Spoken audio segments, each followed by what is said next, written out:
നമസ്കാരം. ഞാനിപ്പോൾ ഉള്ളത് നമ്മുടെ കണ്ണൂർ റെയിൽവേ സ്റ്റേഷനിലെ റിട്ടയർ റൂമിലാണ് കേട്ടോ. ഇവിടെ ഇങ്ങനെ റിട്ടയർ റൂം ഉണ്ടെന്നുള്ളത് ഒരാൾക്കും അറിയില്ല. സത്യം പറഞ്ഞാൽ ഇവിടെ ഓൺലൈൻ ബുക്കിംഗ് ഇല്ല കേട്ടോ, ഓഫ്ലൈൻ ബുക്കിംഗ് മാത്രമേ ഉള്ളൂ. ഇവിടെ വന്നിട്ട് നേരിട്ട് റൂം എടുക്കാൻ പറ്റും. സിംഗിൾ റൂമും പിന്നെ ഡോർമെറ്ററിയും കാര്യങ്ങളൊന്നുമില്ല, ഡബിൾ ബെഡ്റൂം മാത്രമേ ഉള്ളൂ. അത് സിംഗിൾ പേഴ്സണ് കൊടുക്കുമെന്ന് ഞാൻ വിളിച്ച് ചോദിച്ചു ആദ്യമേ. അപ്പോൾ പറഞ്ഞു കൊടുക്കും, കുഴപ്പമൊന്നുമില്ല, റൂം വേക്കൻ്റ് ആണ്, നിങ്ങൾ വന്നോന്ന് പറഞ്ഞു. എന്നിട്ട് ഇവിടെ വന്നു. ഇവിടെ നമ്മുടെ 1-ാം നമ്പർ പ്ലാറ്റ്ഫോമിൽ ഫസ്റ്റ് ഫ്ലോറിലാണ് ഈ ഒരു റിട്ടയർ റൂം വരുന്നത്. ഈ കാണുന്നതാണ് ഇവിടുത്തെ കണ്ണൂർ റെയിൽവേ സ്റ്റേഷനിലെ റിട്ടയർ റൂം കേട്ടോ. ഡബിൾ ബെഡ്റൂമാണേ.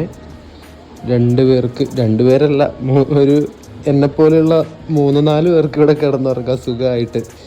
വലിയൊരു കട്ടിൽ, പിന്നെ ഇവിടെ ടേബിളും കാര്യങ്ങളൊക്കെ ഉണ്ട്. അവിടെ ഒരു ഷെൽഫും മിററും കാര്യങ്ങളൊക്കെ കൊടുത്തിട്ടുണ്ട്. പിന്നെ ഇവിടെയും പിന്നെ ഒരു ടേബിളും കാര്യങ്ങളൊക്കെ ഉണ്ട്. ഒരു TV ഉണ്ട്. പിന്നെ ഒരു ബാത്റൂമും കൂടി ഉണ്ട് കേട്ടോ. ടോയ്ലറ്റും ബാത്റൂമൊക്കെ അറ്റാച്ച്ഡാണ്. നല്ല നീറ്റ് ആൻഡ് ക്ലീൻ ആയിട്ടുള്ള ഒരു ടോയ്ലറ്റും ബാത്റൂമും കാര്യങ്ങളൊക്കെ ഉണ്ട്. അടിപൊളി. അപ്പോൾ നമ്മുടെ കണ്ണൂർ റെയിൽവേ സ്റ്റേഷനിൽ റിട്ടയർ റൂം ഇല്ല എന്ന് വിചാരിക്കുന്നവർക്ക് വേണ്ടിയിട്ടുള്ളൊരു വീഡിയോ ആണ്. നിങ്ങൾ ആരെങ്കിലും കണ്ണൂരേക്കൊക്കെ വരുന്നുണ്ടെങ്കിൽ ഈ ഒരു റൂമൊക്കെ യൂസ് ചെയ്യാം കേട്ടോ. ഇതൊരു പ്രിഫർ ചെയ്യാൻ പറ്റുന്ന റൂമാണ്. അത്യാവശ്യം നല്ല നീറ്റാണ് റൂം, ഒരു കുഴപ്പമില്ല, നിങ്ങൾക്ക് ധൈര്യമായിട്ട് എടുക്കാം.